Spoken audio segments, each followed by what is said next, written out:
by the COC of the CNCF. I'll just try to get the link.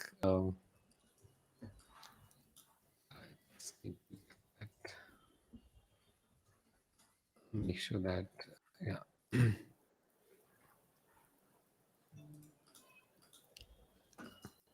Yeah, I'll try to get that. If you have handy, can you No, just share the link of that COC? yeah, don't worry about that. Just continue and just do the Okay. intro. Okay, sure. Let me share my screen and then we'll go ahead. Cool. I think I'll start the same question. How many of you have gone through the chapter, the pod networking? Yeah, I finished it, but I just understood that I'd understand more than I even then thought that I'd understand. So That's okay. That's okay. A good try. Good try. That's okay. I mean, we are all learning here. So it's okay. Perfectly fine. Anybody else gone through the chapter? Okay. So what we discussed last time there, we were kind of talking about of course, the pod networking in general. In that, we discussed about different consideration for the networking as we do, and we talked about IP address management or IPAM, and then routing protocol. That is something what we have discussed. So we'll try to kind of continue from here with the encapsulation and further there. Right. So this is what this encapsulation looks like. The idea is here is to send the packet over packet. So if you want to kind of try to decipher this, right? So what is happening here is there is this two host of Linux what we have. Again, this is not with respect to Kubernetes; it is in general, right? So we have these two Linux hosts, and of course, this is Kubernetes, but we can use this other than Kubernetes as well. So here we have this pod A and pod B. Now the pod A want to communicate to pod B, and the only way it can happen is if the packet would route from the pod A to the ETH0 of the host A, then it'll go to the host B, ETH0, and from there to the pod B. So what will happen is this particular pod A is going to build up a packet. So this, if you look at here, this particular inner packet, what you see here, right? It is going to contain um, the source IP, as you can see here, is as pod A IP, and the destination IP is the pod B IP. So this is like a internal, or this is like a packet what the pod A is building. But then when the pod A's traffic goes by the host A, the host A is going to build up like the source as host A and destination as source or the host B. So when the packet is traveling from host A to host B, it would have this outer level. You can think about this particular thing, and inside that will also contain the original pod A to pod B as well. And that is what is being done here. That is what we have called as the encapsulation, and then we do decapsulation there. Hope this makes sense to everyone. Now there are going to be benefits out of it.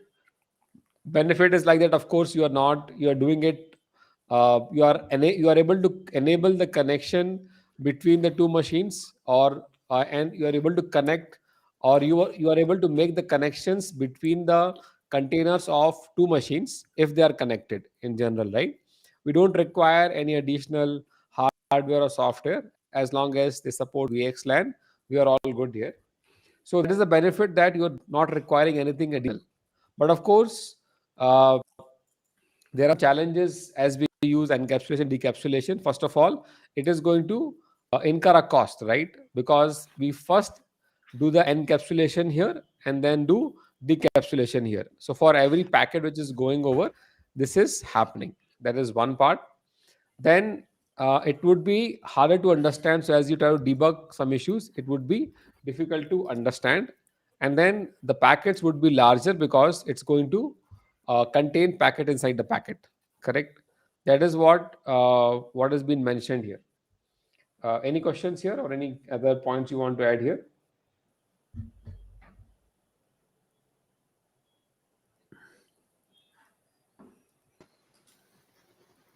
This is the plain networking, right? For the this is something that will be installed with the kubeadmin, No. or See, what kind of setup this will be? no. So kubeadm, first of all, does not install the networking at all. So if you just do a kubeadm init, it is just going to set up the control plane for you, and then you can do a kubeadm join and connect the different worker nodes. But if you look at the command of kubectl get nodes and look at the other pods, right, they would be not in the ready state, and they would not be, and the pods would not be running as well. They would be in the pending state, correct, other than Right. few Yes. static pods, correct. That is because the networking is not being set up right now, and that is when the CNI plugins come into the picture. So after installing the base Kubernetes cluster, you would have to install the CNI driver, and that is something which we are discussing here. That uh, what are those different options of the CNI drivers we have. So we discussed, as you recall earlier, we have to make sure that we handle two things, right? One is how we are going to connect, or how we are going to assign the addresses to each pod. And the second is how we are going to configure the routing between them, correct? So Yes. both things are required, right? And that is going to be done only if you install the CNI plugin on top of the base installation of the Kubernetes cluster, correct? So Yes. that is what we are going to kind of explore further. We are looking right now is what is the consideration as we choose those CNI plugins. What are the options? So as we discussed here, right now we are talking about how would pod to pod communicate. One approach here is that you are sending packet inside the packet, right? Which means it is able to communicate, but there is overhead of the, first of all, the cost of the encapsulation and decapsulation, and the second is the size of the packet is but bit larger there, correct. That is the cost we are going to incur if you choose to have VXLAN method. The other approach is there, what we know, what we discussed last time as well, like if you use AWS CNI, correct. So now what happens in that case is your pods are going to get not the private IP from your cluster, but they are going to get the IPs from the same VPC what you have there. So in that case, we are not consuming, or in that case, we are having all the pods in the same network, and then they would, you can think of, they would be much more faster in case of if you use the VXLAN method, because we are not doing this kind of encapsulation decapsulation every time because they're in the same network. Does it make sense? Yes. Yes. It does. Yeah. And the other point is that, but what's the limitation of that? As you know that in that AWS CNI, that we cannot, the number of pods are limited, or number of the network, or number of pods are limited by uh, the network you can have. Oh, sorry, let me just say, yeah. So you cannot have a lot of pods in a node there, right? Because as depending on the node which you're picking up for the Kubernetes cluster or the node there, right? The AWS assigns that number of IPs to the given node. So, for example, if you are using this VXLAN method, right, you can, let's say, create 110 pods on the same node, assuming that you have the resources there. But if you use AWS CNI, then depending on the node type, you will be limited by, let's say, 24 pods, correct? So that is the trade-off what you have to kind of consider as you choose the given CNI plugin. Okay. Yeah. Make sense? Yeah. It I'm does. checking. I'm I think sharing. I think there's more on AWS how is that enables that networking with Yes, ENI. correct.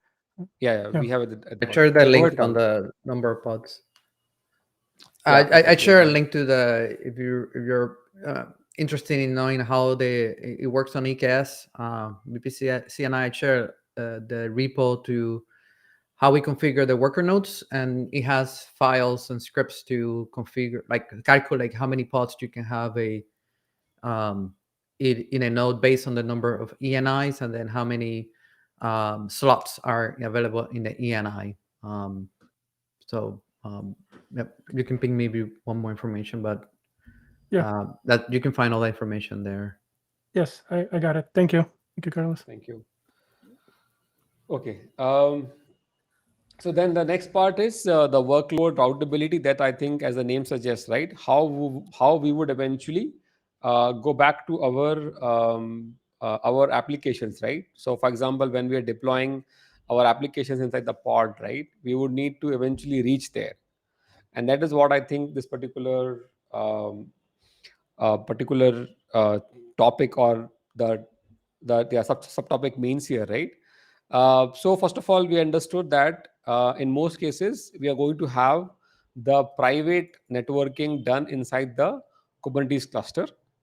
The huge benefit of this is that it does not occupy the precious address space what we have in your company, right? So that is something which is there.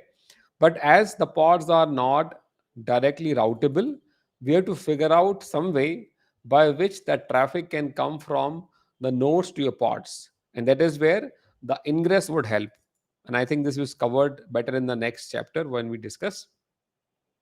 Then they also mentioned about this, the same part which we discussed already, that if you use that AWS CNI, then it would be, because the IPs are the same thing, then or the, as the same as the nodes, you can directly reach there. Correct. That's what was mentioned there. Mm. And then other point is that we can also propagate the routes via the protocols like BGP. So the BGP is a protocol by which we can uh, kind of share the routing tables across two different networks and so on. And there is a Calico which I think talks about further. Uh, we'll kind of discuss it there as well. And then the next consideration while choosing the networking, do we want to have IPv4 and IPv6 stack? So till I think 1.16, you could have only one point or IPv4 only. But after Kubernetes 1.16, it supports the dual stack, and we can have both IPv4 and IPv6 for the Kubernetes nodes there. And if you look at, of course, the pods spec, you can find out that this is how we can assign, or this is how we can list down um, the pods to the given the network address or IP addresses to our pods. So you can check out this particular field of the uh, okay. So the preceding in place, you can have, okay. So okay, this is talking about the node. Sorry. So this is about the node allocation. We discussed in the, I think, earlier, that when we are creating the nodes, we can assign the subnet to our given node, so that all the pods would get IP of that subnet. And that is what we mentioned here, that we can mention both IPv4 and IPv6 at the node level, which means the pods can get the IP address from the same subnet there. Right. The next part is consideration is whether we want to encrypt the traffic between the two endpoints what we have, right? So, there are a few different ways of doing it. One is uh, you kind of use the encryption based on IPsec or the WireGuard. This can be used one way of doing the encrypt traffic, or we can use the service mesh, using which also we can encrypt the traffic between the two endpoints what we have there. So options are there. Either you can go with the service mesh way, which again we are going to cover in the next uh, chapter in detail. But the idea is that we want to make sure that the traffic between the two endpoints what we have, we can encrypt the traffic, or it's up to us, right? So that's what we are saying, is whether we want to enable that or not. So we can enable it, or we can just not do that as well. So this is the way of doing it without the service mesh, or you can do with the service mesh, using which we can do the encryption decryption at endpoints. But of course, it would add some kind of performance impact. But the security you would get, you have to kind of choose between them what you want to have there. Um, more um, more speed you want, or you want to do the encryption between the traffic, right? So what Carlos mentioned, that you can traffic without service mesh, yeah, that's possible. That's what is being kind of very much clear here, that you don't require service mesh to encrypt the traffic between the two endpoints. Yeah, there's a mention Cilium. I think this book was written a few years ago, but Cilium also supports WireGuard. At the end of the day, it's WireGuard. You can use Cilium. You can use things like tuning, any other tuning technology, and also the misconception that people have the assumption for some reason or another that they require service mesh to be able to comply with requirements that you need to meet, like encrypting from node to node communication, and that's usually misconception. You don't need service mesh for that. But Cilium is also very easy to set up with WireGuard, and it works out of the box. But it's a misconception that people think that you need service mesh for encrypting. Okay, yeah, that's true. Okay. So the next part here is the network policies. So we basically want to make sure that we can control the traffic which is going in and out of the pods at our own will, right? So for example, if I don't want the communication between the two different teams to happen, so for example, there is a UI team and then there is a whatever, like backend team, for example, right? And I don't want to have the pods to pod communication between them. So as a default policy, right, when we configure the CNI plugins, any of them, right, Kubernetes says that uh, all the pods should be able to communicate with other pods in the cluster. So that's a default thing, right? So as you attach the CNI plugin to the Kubernetes clusters, Kubernetes required or Kubernetes has a requirement saying that all the pods should be able to communicate with other pods. Correct? Now, by doing that, so if you have one cluster, if you have multiple teams, and all of the teams' pods can communicate to each other by default, which is, of course, not a very secure way of doing things. Correct? We would need to restrict the traffic between the two different teams. Correct? Or maybe you want to restrict the incoming connection to the given set of pods, or similarly, for going the outgoing connection, the egress connections there. So now that has to be configured some way. So though at underlying level, all the pods are able to reach to each other by default, but with the help of CNI, we can implement these policies. And at the CNI layer itself, we don't send the communication between the two endpoints. So CNI again plays a very important role, which is going to help you implement these policies. That is what is being covered here. This is an example of the network policy here. So if you look at this example here, what we are saying here is this policy is applicable for the namespace org-1. So of course, you can have these network policies at the namespace level, but with some CNIs, we can have these network policies at the level as well. So depending on the CNI you are choosing, it can configure these policies at the namespace level or at the cluster level. Now here, what we are doing is we are setting up the policy for the namespace org1. And now here we are saying pod selector. So we can say to which pods these policies need to be applied. So currently we are saying for all, but we can consider here saying that this policy is applicable for all the pods which have a label app is equal to front, for example. So we can even choose that this policy is applicable only for given set of pods there. Then we are setting up both incoming and outgoing policies. So incoming traffic and outgoing traffic. So I am setting up both the policies for the incoming connection. So again, now again, so we have set up both the policies. Now for the incoming policies, we are saying we are going to allow the incoming connections from the IP range, which is under this particular range, to the port 80. So we're going to allow the incoming connection only to the port 80 from this particular CIDR, or basically for all the ports which are having the IP address in this range. Correct. Similarly, for egress, we are first of all allowing the traffic to the port 53. Now, just a trivia question: why we have to allow for the port 53 very specifically here? Anybody want to guess? DNS. Correct. Yes. So And we would, yeah, go ahead. uh, uh, you, you mentioned that my favorite word, which is trivia.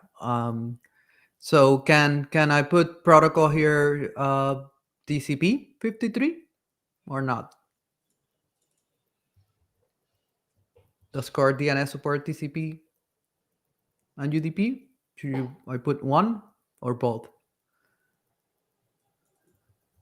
Okay. As far as I know, The it's answer only is UDP, it's but yeah, TCP. The TCP also is will supporting work. 53. Yep. Okay. Some networks don't allow UDP, so they have to go through TCP because they're not gonna Okay. cross boundaries. The other one is at the top. It says protocol TCP port 80, and I think this is a miss in the book. Usually, when you configure a pod and you create your Docker file and your Node.js and your Python, you don't usually use port 80. You use port Hmm. like what, 3000, 5000, 8080. But when you configure your YAML files in the service, you say the service is port 80, but points to the pod container port 8080.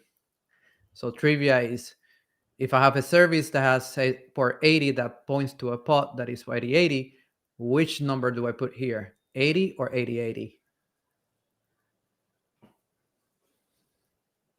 Yeah, guys, go ahead. Sorry, what was the question again? Where it says TCP and 80, Mm-hmm.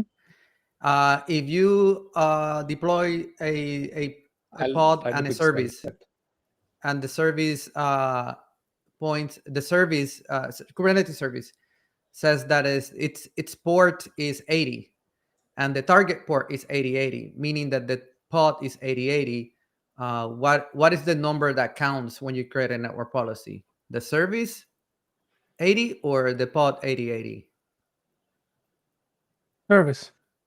Wrong. Pod. Wrong. Network Pod Pod. policies should is be about pod. pods. Pod, Okay. right? Naveen just Yeah. said that network policies is about pods. So a Hmm. service is just a nice to have abstraction to find endpoints, but actually you're not dealing about pods. We say pods, but these ports mean endpoints. So if you do kubectl get EP, you will get the endpoints, and that's the port that counts, the target port. Correct. So Yeah, it should be the just some pods. trivia there. Correct. Nice. Very good. Good. This will Good. make it more interesting for sure. Yeah. Good. Okay. So now, yeah. So the next is again the similar. We have another egress policy. So then one is of course for the DNS. The second is we can say that it should go for the namespace. So the egress traffic, the outgoing traffic, I'm going to allow if it is going to the namespace of org2, and in that if it is going for the pod which is having the app as a label and the value for that is team B.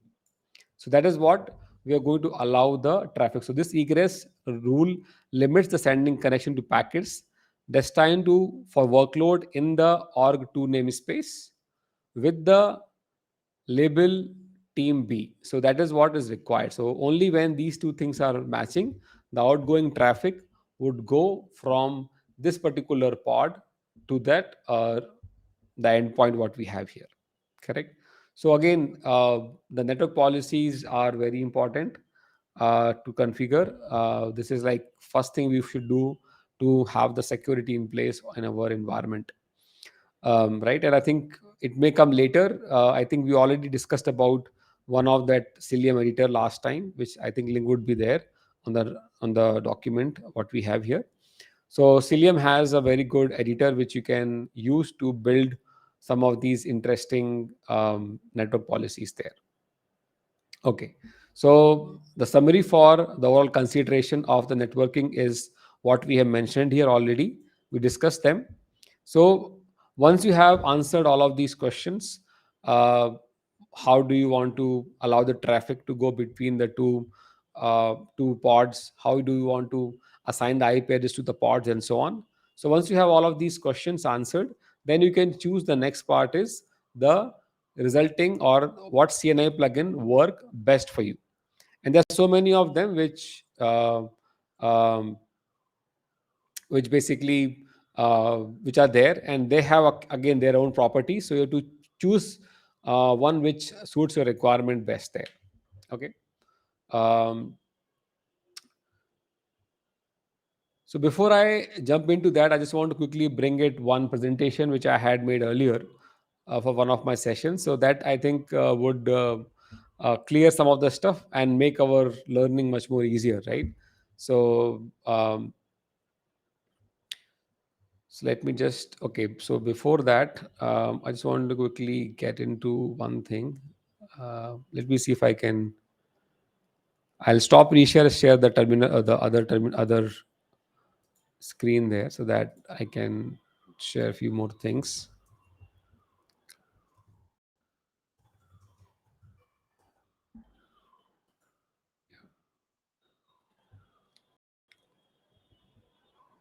Let me just get one part here. There was a list of the default plugins, right? Reference plugins, right? Yeah. Somewhere we'll find it. Plugins.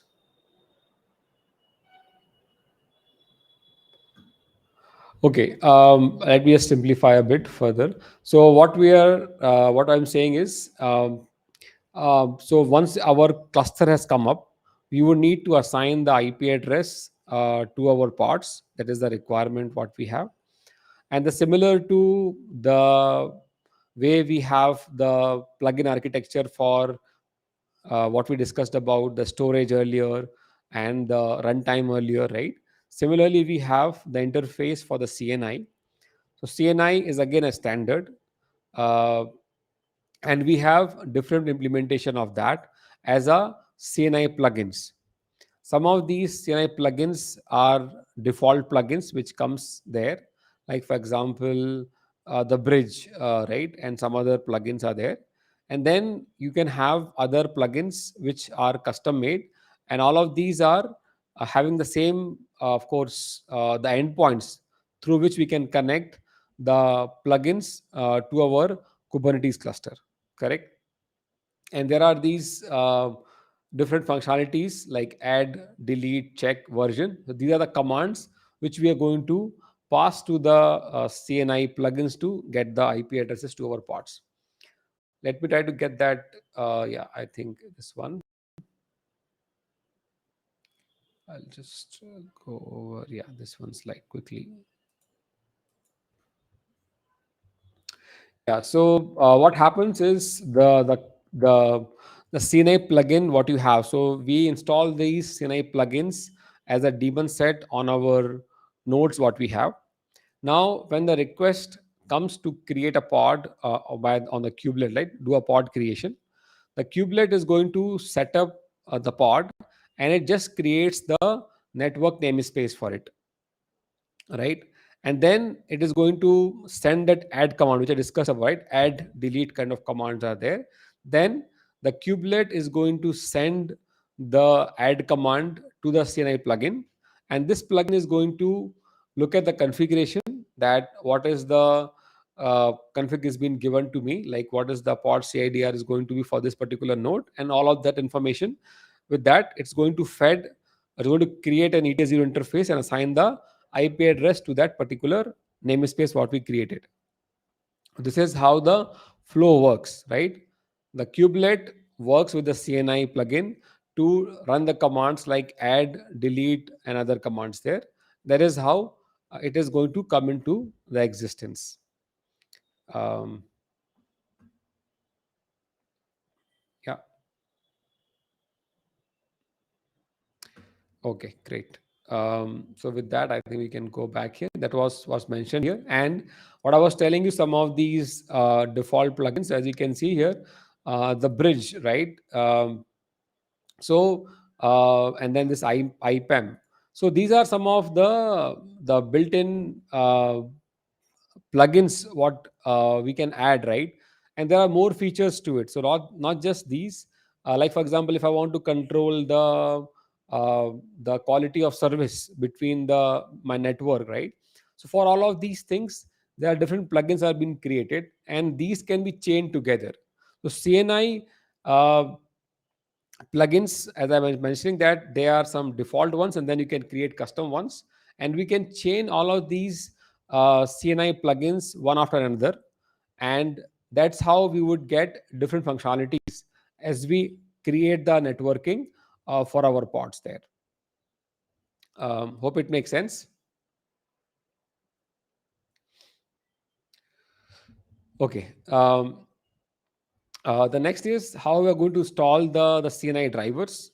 So on any of the Kubernetes node, as you are going to set up, we are going to have this particular folder, etc cni net.d.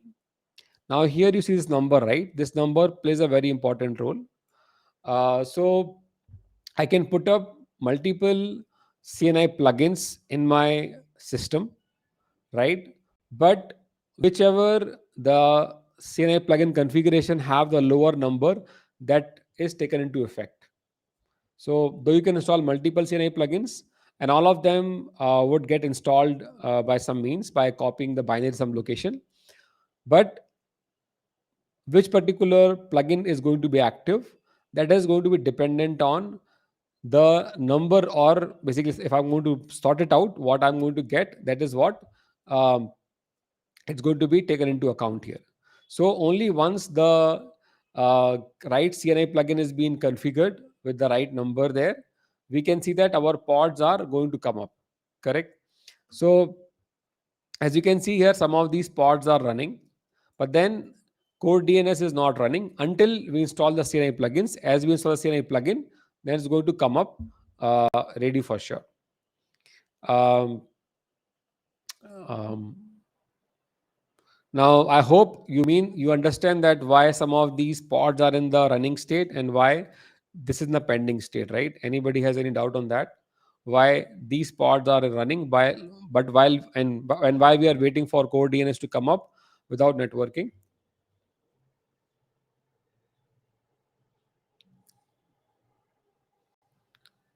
Is it clear to everyone or no?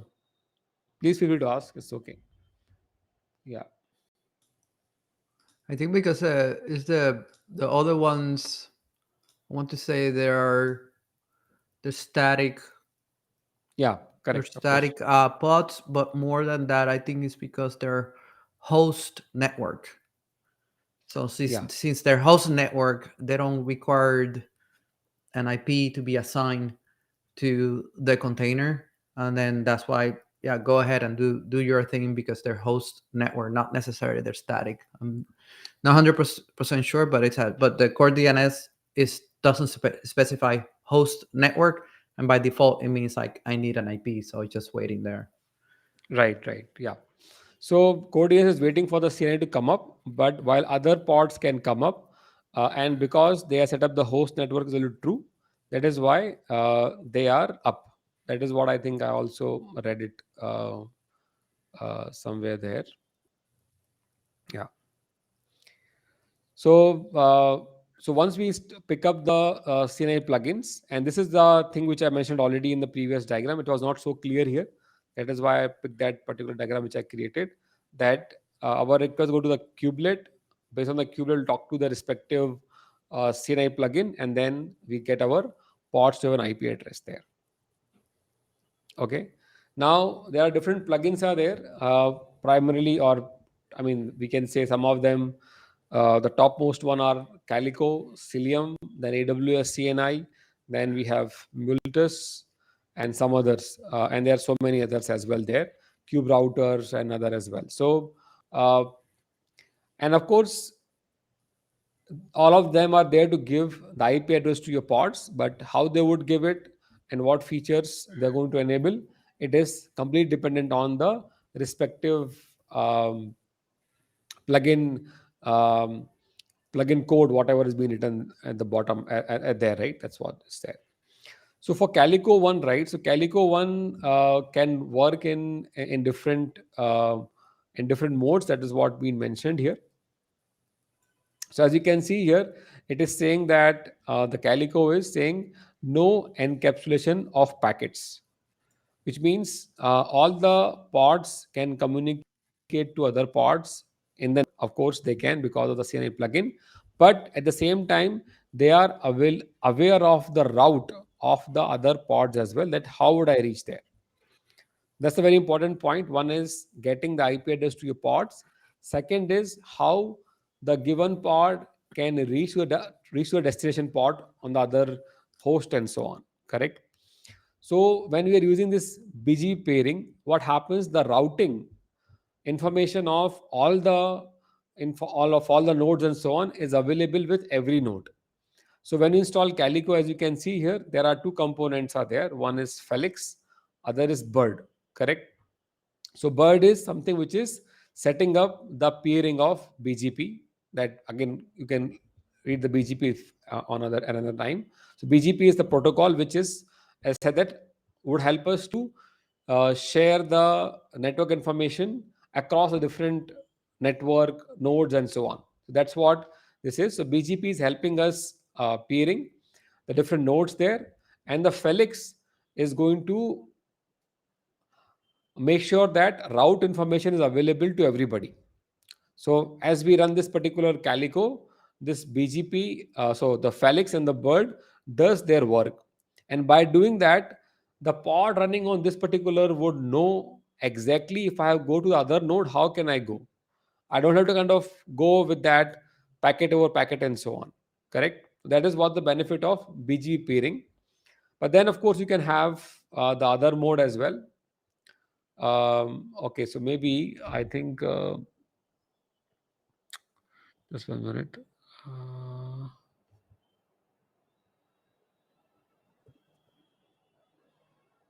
Is the other mode will be EBF? No. So basically, no. So okay, maybe no. What I'm confused here is just to kind of make sure that I am getting it right. So what I said is correct, that routing information available with all the nodes. That's perfectly fine. But how would the packet would flow? That is something which is offered here. So how Calico offers variety ways of the route packets inside the cluster. One is native, which means there is no encapsulation, decapsulation there. Second is simple encapsulation. Second is VXLAN based. Correct. So now, so when we are configuring BGP, if we are configuring BGP, then in that case, do I require to use this VXLAN method, or I can just live with the native one? That is my point here. So let's just read here a bit. The encapsulated approach work in most environment. Okay. So yeah, got it. So basically they are saying is in the environment where we cannot support BGP, we are going to fall down with this VXLAN method.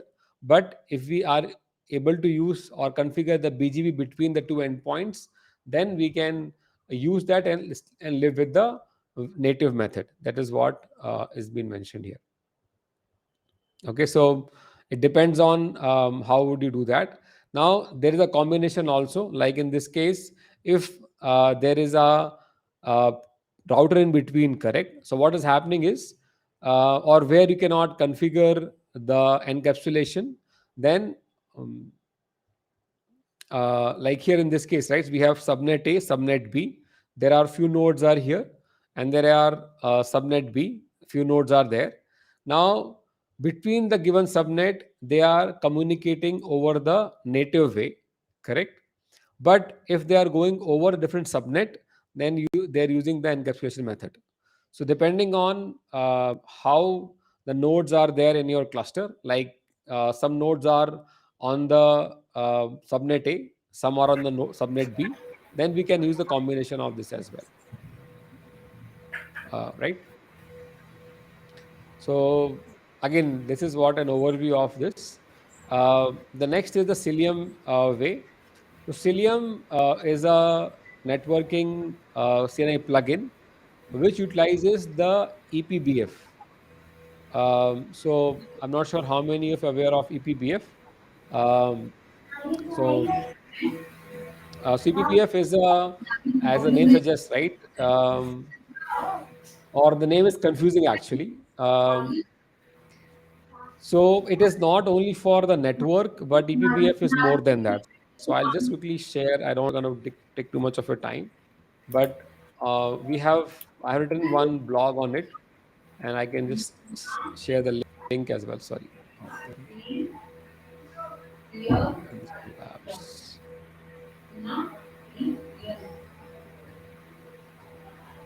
You can read about the CPBF intro to understand what is EPBF, then the networking thing. So EPBF actually is a way to program your kernel on the fly. So if you look at here, what is happening is if I want to put my eyes right everywhere and see what is happening, and of course I want to do it without putting a lot of. I can do it very easily with the help of EPBF. Correct. So you can read about it further, but the bot for the time being, the Cilium is a CNI plugin which can use the EPBA technologies to make things faster. And I think, though they have not mentioned diagram here better, I can show it from here actually, which I got from the CNCF, the Cilium website itself. So I know that we have not covered the services part, but I assume that you would know that when we configure this kube proxy, right?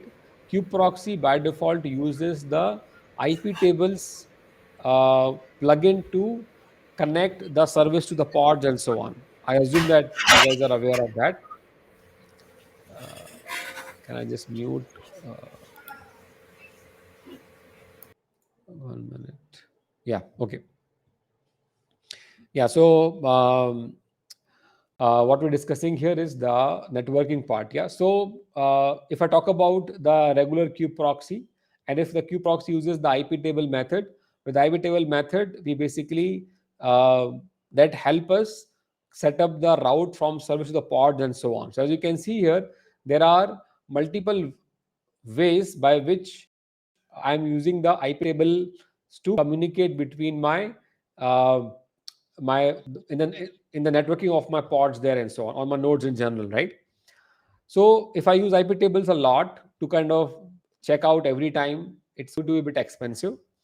And what if I use EPBF, right? What happens in that case is the traffic bypasses all of this IP tables method, correct? It can directly go from my network card to the given pod, correct? So as you can see, to go to the pods, I am doing a lot of whatever random stuff. Not random stuff is required, right? Because we didn't have a solution earlier. But if I have to kind of do it like this way, this is much more expensive than directly going from the network card to the pod, correct? And that is what EPBF allows us to do. So that is why the Cilium has also become the one of the popular plugin right now, because it can support EPBF, and now I think Calico also does support that EPBF as well. So Calico also has support of EPBF now. So Kubernetes is different, but both support EPBF now. And based on that, we can have the traffic directly go from a network card to the pods without going through this IP tables kind of a route there, right? And that is what is being mentioned here, that it uses this EPBF technology to make things faster. And that's something kind of picturized it here, but not very clear with the comparison there. With that, it became very clear that if I use the Cilium, then it is going to be much more faster. And you can see it has been used by Facebook, Netflix, and many other companies as well.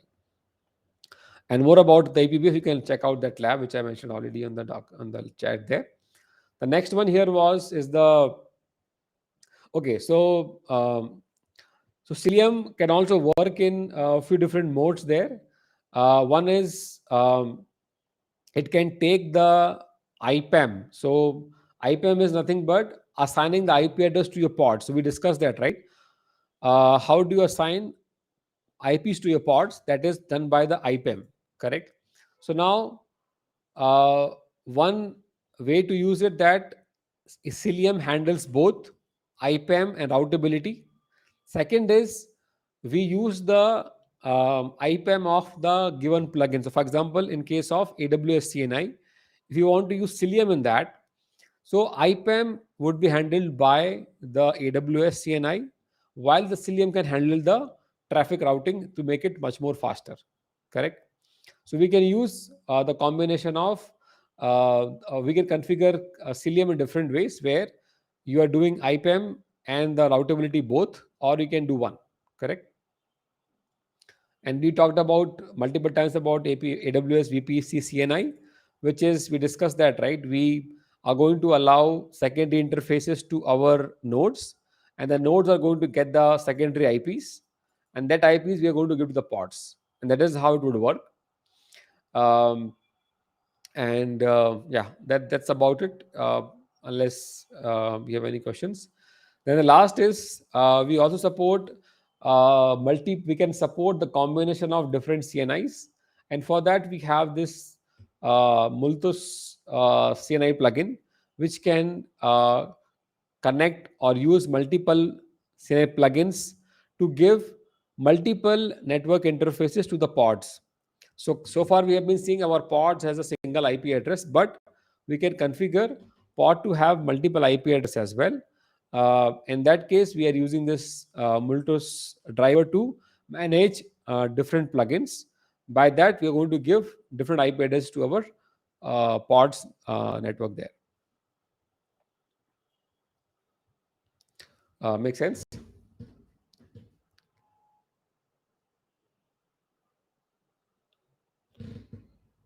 Yeah, it does. In what case will you would use that kind of setup, multiple You can CNIs? think about, right, like all of these 5G's connections, right, and so on, right? All of the telcos, telco workload requires your. So when telco workload come to Kubernetes, they will require this requirement. They'll need to have multiple interfaces to the pods. Telco is a very NFV, right? All of these things, right? NFV telcos, they're going to be using this thing very a lot.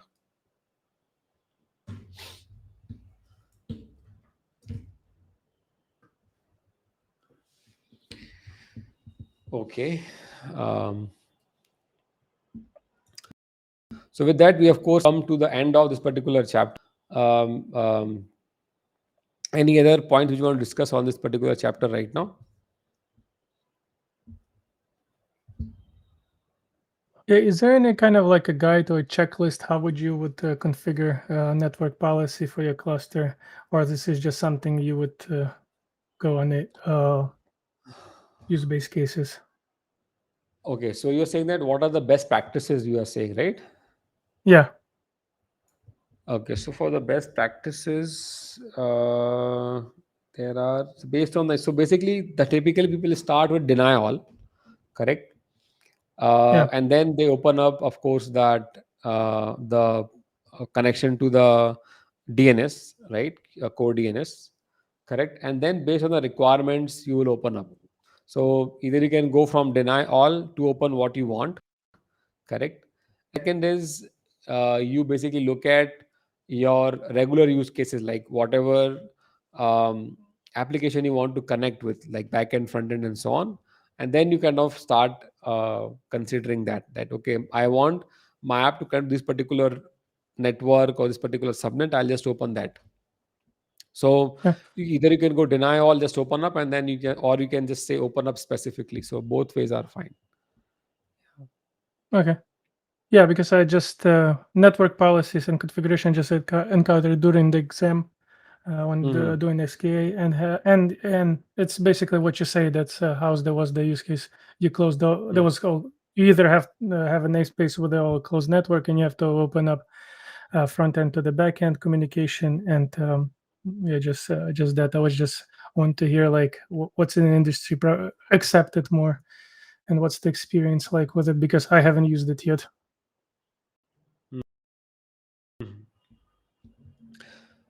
Yeah. So Yeah, but what you can thank also thank look you at for that is clarification. what you can also look at is as I discussed, right? The Cilium has this Hubble UI as well, and so on, right? So, for example, what you can do is you can set up your cluster, set up your applications, and look at their traffic, how the traffic is going, correct? And then once you looked at that, how the traffic is going for your application, you can then take a snapshot kind of a thing of that, and then you just the policy around that there. Yeah. Okay, fine. So in the next session, we are going to start service routing. Again, I request all of you to kind of read the chapter before coming. It's a long chapter, like it's I think around 60-page long, I believe. So this would require some effort, and then we should finish this chapter in the next or maybe half session next time also, right? So we just want to kind of quickly view the concepts and then get going, right? Rather than kind of uh, spending a lot of time in the basics, we'll just try to have discussion points and then going. Let's see how we can go there. Another thing which I want to kind of request all of you to kind of let's try to publicize a bit more about this particular uh, book reading club, right? So that we can get more participation, and then that would make more um, learning more fun, because only when we hear different use cases, it would be interesting to kind of uh, learn more, right? That's what I would say. So um, try to share a network as much as you can, and then if you I generally share once in a week on our LinkedIn group, on LinkedIn channel, LinkedIn profile what I have, right? You just want to reshare that. I think some of you have done already, but I just try to get more people on this book club. I think that would be interesting. Yeah. um, okay, I think that's all for today, unless anyone has any other suggestions, questions, or some of the notes want to share. Yeah, I would have a like question or maybe suggestion, if it's maybe possible. So we're going through this book. Do you think it will be possible to create a checklist, like what is a production kind of a cluster, and what the things? Maybe if we can have a like a working session after reading, or I don't know how would that be, or there's something already exist, because something I was struggling when I was trying to Mhm. work with, and I don't know if I did everything right based on my experience. I would like to. I know that Amazon has this best practices thing, but it's kind of a little bit more for EKS. I would something like Mhm. more general, as like the things that these books go over, like Mhm. what are the networkings, what are the storage consideration, all of those things. Maybe have a like a brief 1 page or a 2 page um, summary on that. That will be useful if that can be done. So that you do as a entire group, right? So think about either we can consider a private cluster, like private Kubernetes cluster, rather than going for any specific cloud, right? And if we say that okay, we are setting up our own private cloud in our private Kubernetes cluster, what are the considerations we can take, right? So that can be done two ways. One is either we can do chapter by chapter, or once we finish the entire book, then we have one more session in which we come up as a guideline, and then let's say, so generally what happens is once the book reading finishes, we can request one of the author of the book to come on the call as well, and then we can Oh, that would be have discussion great. around it. So once you basically, let's say we kind of come up with our understanding of the book as well as what knowledge we have, and let's say we are saying that we're considering a private Kubernetes cluster. these this is what I'm going to configure, right? And then we can just verify by somebody else as well. Yeah, so either Right. Yeah, that would be very helpful. so Yeah, either we both can go ideas are chapter great. by Yeah, yeah. sorry. Bringing the author would be awesome. I guess both the ideas are great. Especially Yeah, bringing in that the would, author would be really awesome, right? It would be yeah, fun that to would talk to them. definitely happen. Yeah, so Carlos said Yeah, already that we can do it. yeah. So that is possible.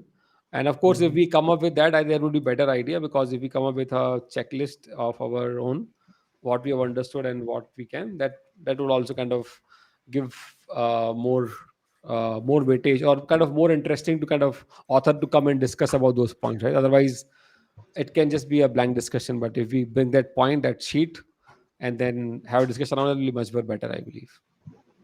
Yeah. Yeah, Yeah. yeah, So it's let's. already something I already started, so that's why I want to take in this book class, very useful, the session, so we can, verify whatever we're thinking and learn more about it. What has to get some more knowledge on that, and it would be good if there'll be a discussion around that to verify that, so I can share what I have with things I work and want to That hear will be other helpful. people's Yeah. opinion. Correct. So we can do it. I mean, you can keep sharing the group right away, and then we can revise that as we finish our entire book reading. Correct. And then we can comment on that. Yeah. Okay, Yeah. great. Yeah. So maybe you could also add this to this Google Doc that we are maintaining for this session, right, Vladimir? And uh, the way I'm kind of visualizing it is probably, I mean, if we have enough code as well with this working session and the guideline that we're coming up with, it could be a good GitHub repository as well, right? Where people can yes. go and not just read, but also kind of get the relevant code that is required to basically bring up that particular piece, let's say a CNI or Calico or Flannel or whatever. It's a long shot. I won't say we will start right away, but I think if we have enough content that gets compiled in the form of code, I think a good repo can be made out of it. That will be too much, but yeah, of course, we can Yeah, it's a we long can. shot. It's a long shot. Yeah, I mean, so let's Yeah. not start with that, but I guess yeah, could be one a good one. Yeah, we Yeah. can So I start think with I mean, some ideas, and then like maybe evolve as we Yeah, learn. yeah, sure. Okay, sounds good. So please read the next chapter 6 and try to share among your thing. And if you just want to, I mean, just share LinkedIn, whatever you want, and just have more people on the sessions. That will be better. Yeah. Okay, guys. I think we are good for today.